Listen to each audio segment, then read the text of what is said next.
Yeah. Is my mic open? Okay. Hey, Sam, now that it's really here and upon us, I've got kind of a two-parter. What's it been like preparing for a team that you were, with last year? And secondly, what do you expect from them offensively with a new coordinator in Monken? What kind of concepts and the quarterback situation? Well, going against Georgia, we know what great talent they have, and obviously how well they're coached. They're certainly a big football team. They're built for the SEC. What they're going to do on offense, we're really not sure. They may piece a little bit in from Ole Miss, a little bit from Southern Miss, a little bit from the Browns. We're doing a little bit of all that. We're trying to be prepared for a lot of different places that Monken's been to. Obviously, their O-line coach has had experience in read and gap scheme reads, and so we're just trying to prepare for everything from the Browns all the way to Southern Miss and Ole Miss. And their quarterback situation, it looks like maybe Mathis might get the first snaps. Have y'all got a sense there? No, I haven't had a personal conversation with Kirby and ask him who he's going to start. I mean, I think you're guessing as much as we are. But I can guarantee you or us or anybody else going to know who that starting quarterback is from Georgia until he runs out there. And that's Kirby's belief, and that's what it should be. If that's what he believes, that's what it should be.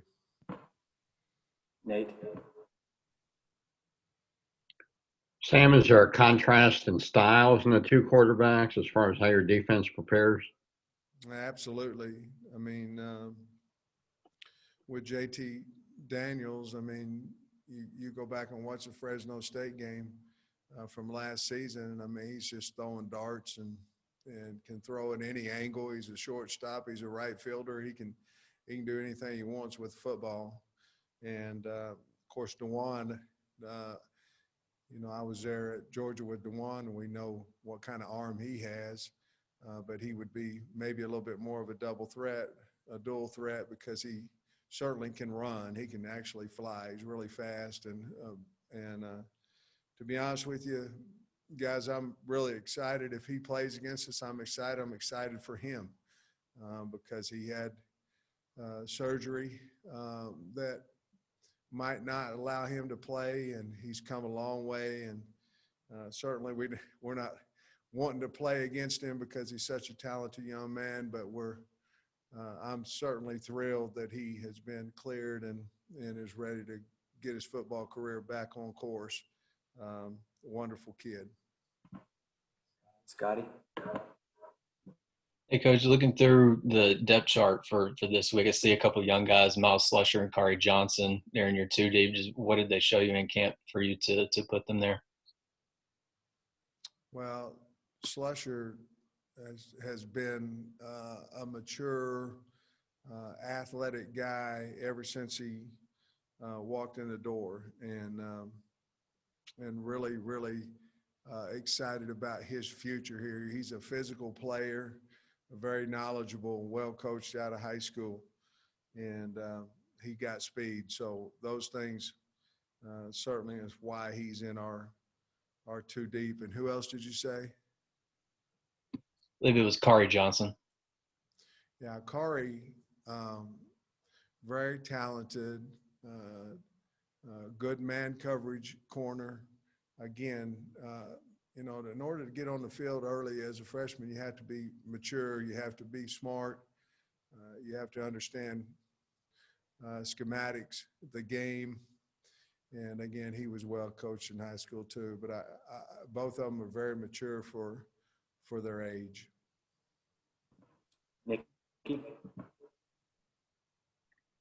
Coach, how are you feeling about the veterans versus the youth on your team in the two deep? And you have a lot of youth on your offensive line, so how do you feel about that? And you have Noah Gatlin as a backup at both spots, so what have you seen from him? Well, Nikki, to us, they're the best players we have. So it's not necessarily, you know, some of them will, you're right, some of them will go out there and it'll be their first time to be in front of the Razorback fans, but they're the best players we have. And certainly we're trying to get confidence in them so they'll be ready to get out there. But Gatlin's done a nice job on both sides, left and right. Obviously, we're giving him an opportunity to start at right tackle, but he certainly can play both spots. We are young, we understand that, but young's going to get better faster than old. So we feel like we've got him in the right spot.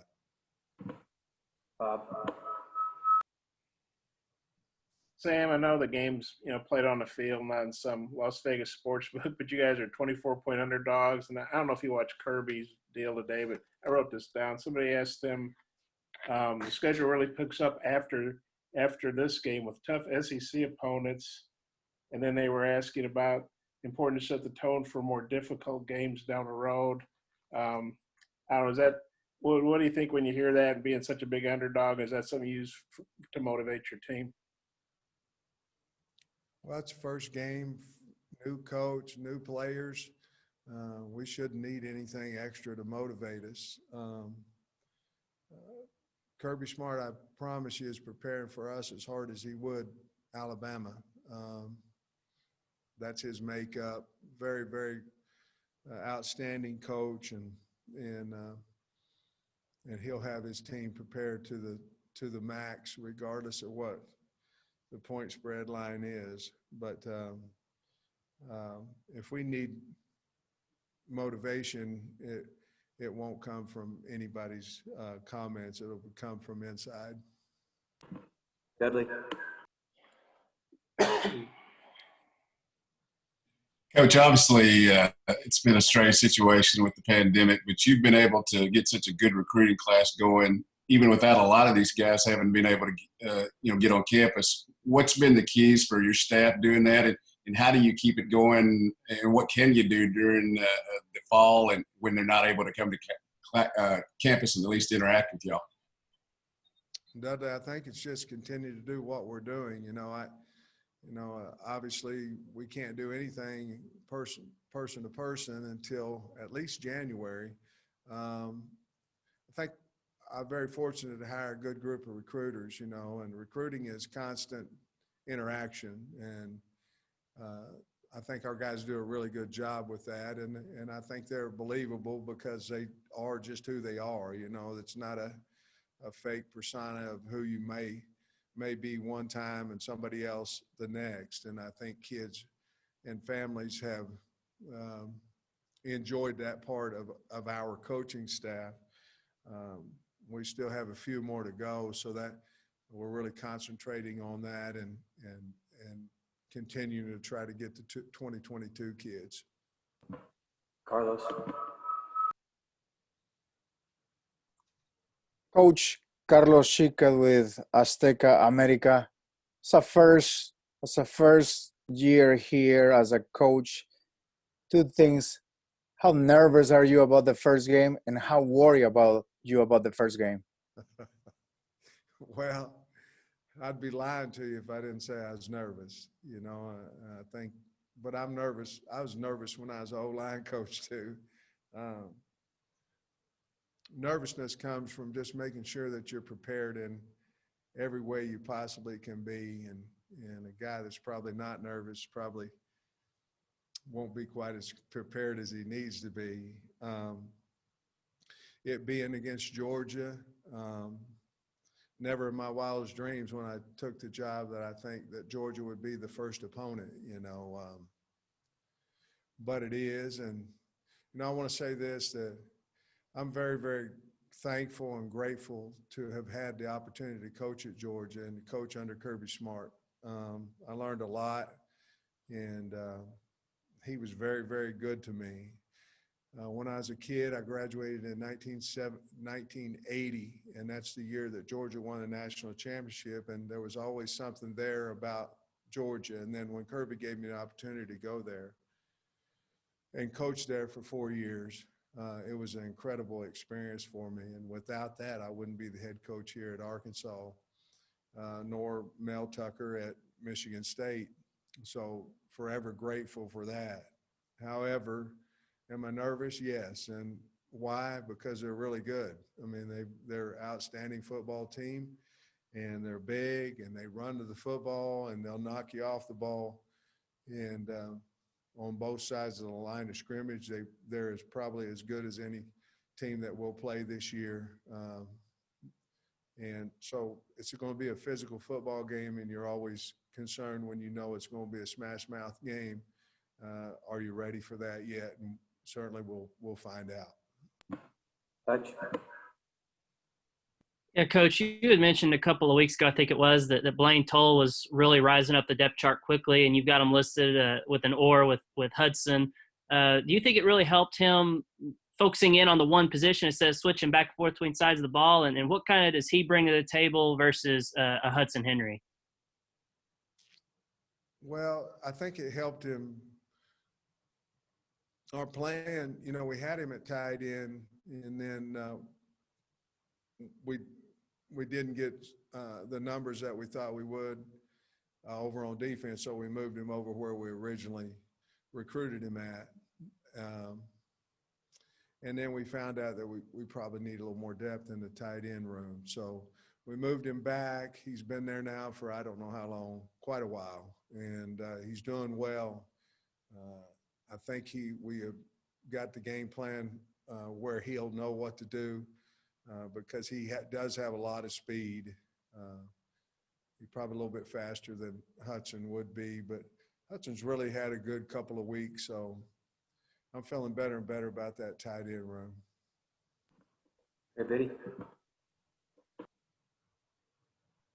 Yeah, Coach, I was wondering if you could just talk about what you guys have coming up this week in terms of practice schedule. Some coaches practice Mondays, some don't, some practice Tuesdays. Just how you guys kind of have it laid out. And we'll have full padded practice today and tomorrow, and then we'll go in shells Wednesday and Thursday and have a walkthrough on Friday. Each day the time at practice will go down anywhere from 10 to 30 minutes, depending on the day. But we'll do our banging a little bit here Monday, Tuesday, and back off a little bit as far as physicality on Wednesday and Thursday. Jason. Hey, Coach, we all know this is a line of scrimmage league. Their defensive line, how critical is it to hit them quick and try to move them a little bit to get what you want to do offensively? And then flip side, their offense, you recruited a lot of those guys, coached them.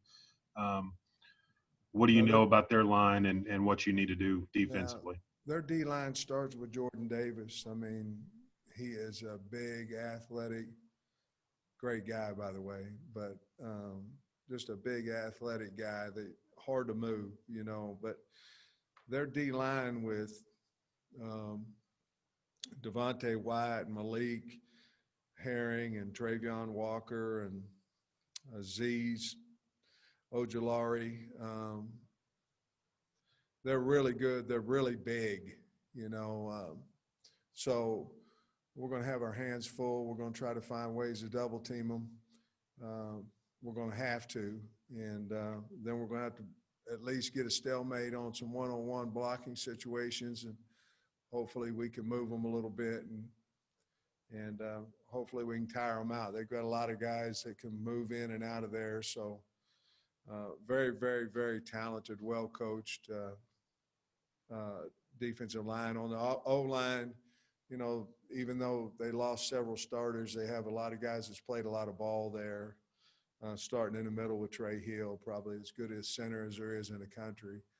And then, Jamari Sawyer's played a lot of ball, really good player, draftable kid. I mean, just really good football player. And then Justin Schaefer is going to be at the left guard probably, and then Ben Cleveland, who started a lot of games, who's a freak of nature, at 340 pounds. And then their right tackle, I don't know exactly what they're going to do at right tackle, but Owen Condon's from over here in Oklahoma, Xavier Truss, somebody in there. They're going to be as good as anybody else on both sides of the ball that we play. All right, let me know if you've got more questions in the chat. Tom? Hey, Sam, we've been wondering where will your coordinators be positioned on the field? Who'll be up, who'll be down, and who'll be up with them?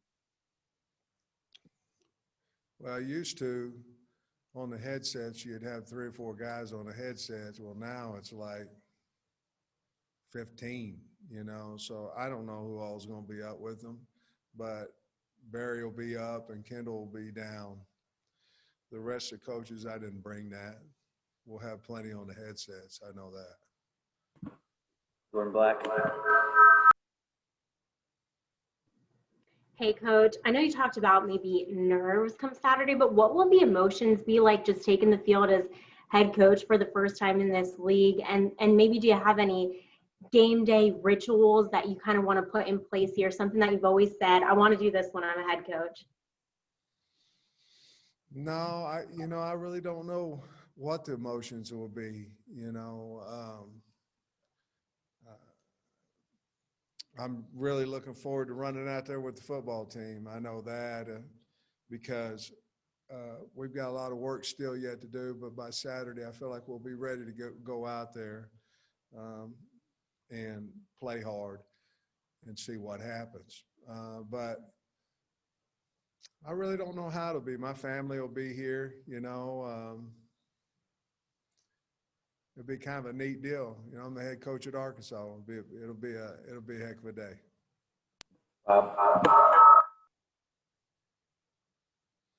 Sam, everybody thought Georgia's quarterback was going to be, I guess, was Newman, the guy from Wake, and then he opted out. How big a surprise was that? And do you guys have a sense for who they're going to start, or do you really not know? No, we really don't know. I know that they played both JT and DeJuan in every scrimmage, So was I surprised about the opt-out? Yeah, a little bit, but, Georgia's got some good quarterbacks. So I think they're loaded enough to where it won't bother them too much, I understand the opt-out and the reasons and all those things, but they're still loaded with at least 2 really good quarterbacks. So I really don't have any idea who they're going to play for sure. They're probably going to play them both. Nate? Sam, do you feel you've got everything accomplished that you expected to for the preseason camp? And was there anything going into this game that's actually better than you anticipated during the summer? No, I don't know if it's any better than what we thought we might get. And a big reason that's been COVID. I mean, it's hard to get continuity and things of that nature with quarantine and COVID and all these type things. So I think if it wasn't for that, I think we'd be right on schedule. But we're not the only team in the country that's affected by that. Everybody is. So I think we're probably about as far along as we could possibly be in our situation.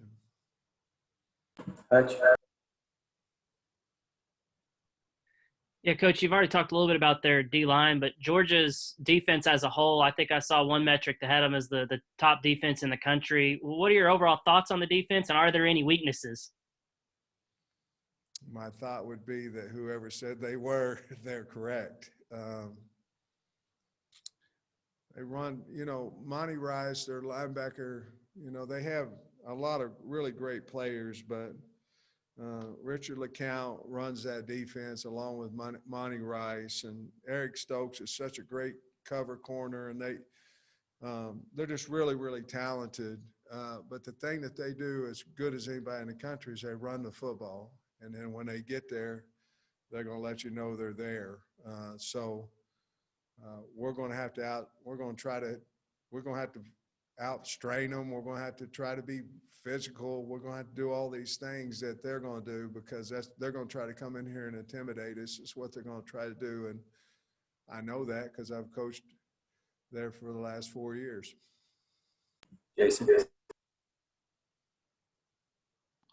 Hey, Coach, with their offensive changes, they talk about the air raid, people throw that out there. How do you prepare for that? I know you're preparing for different quarterbacks, but how do you prepare for an offense that's different than when you were there and kind of the personnel and knowing what they're trying to do with that offense?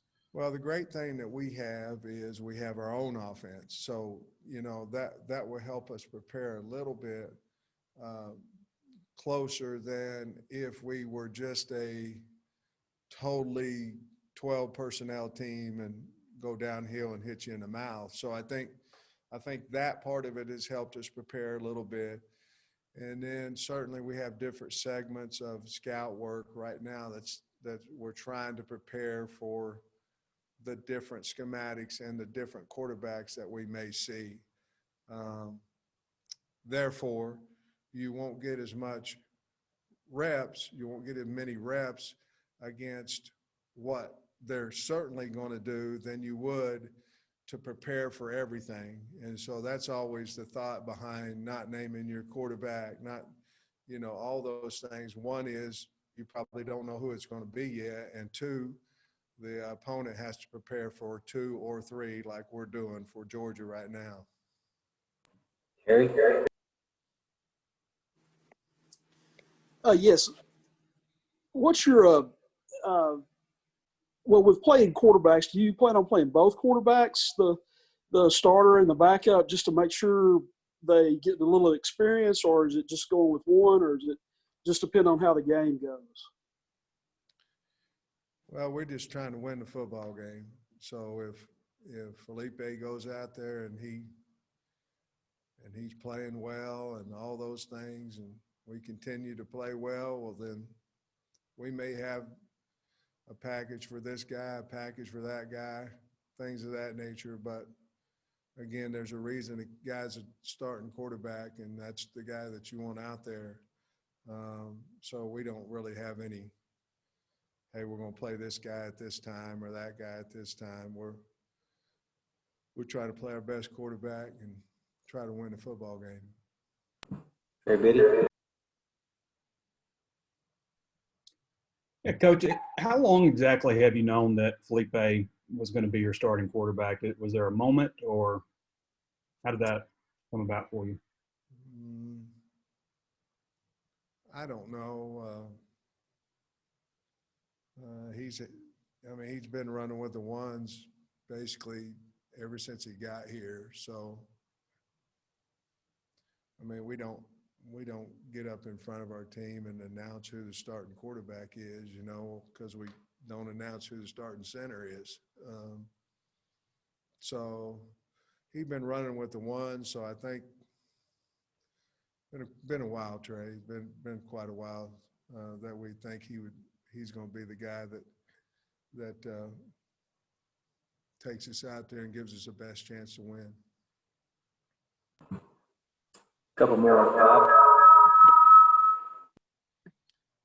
Sam, obviously you and Scott Fountain know a lot about Georgia, and you got a lot of guys on your staff from Missouri and Kentucky that played Georgia, every year.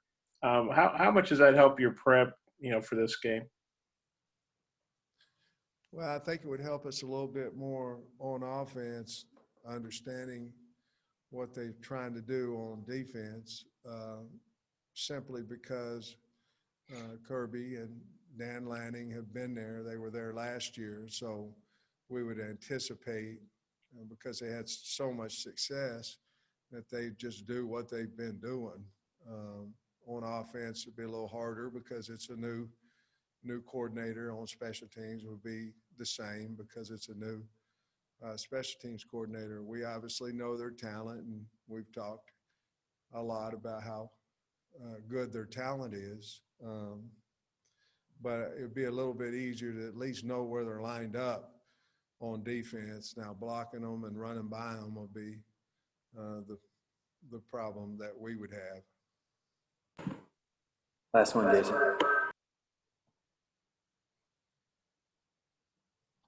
Hey, Coach, wide receiver separation's been an issue in the past with some of these guys. How have they done in camp, and how good do you feel about them getting separated from Georgia's receivers or Georgia's corners and safeties in the game? We're getting better in that area.